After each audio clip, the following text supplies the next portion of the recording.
તો કેરળ અને મહારાષ્ટ્રમાં કેસો વધતા રાજ્યના તબીબો પણ ચિંતિત છે। અમદાવાદ મેડિકલ એસોસિએશન દ્વારા તૈયારીઓ શરૂ કરવામાં આવી છે। એમએના જોઈન્ટ સેક્રેટરી ડોક્ટર સાહિલ શાહે મોટું નિવેદન આપ્યું હતું।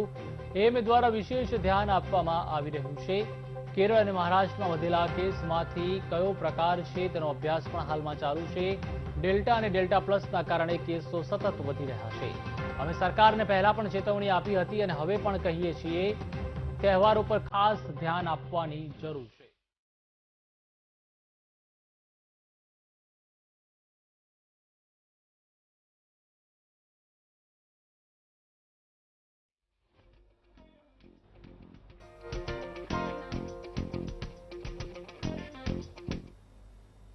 ચોક્કસ અત્યારે તહેવારોનો સિઝન ચાલી રહી છે।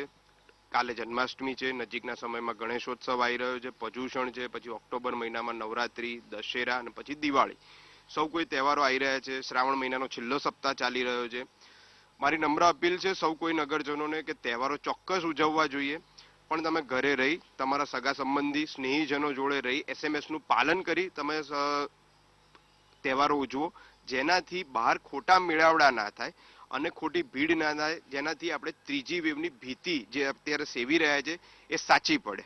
એટલે મારી નમ્ર અપીલ છે કે નજીકના સમયમાં આટલા બધા તહેવારો છે, આપણે બધા જ તહેવારો સારી રીતે ઉજવીએ, પણ ખોટી ભીડ ના કરીએ।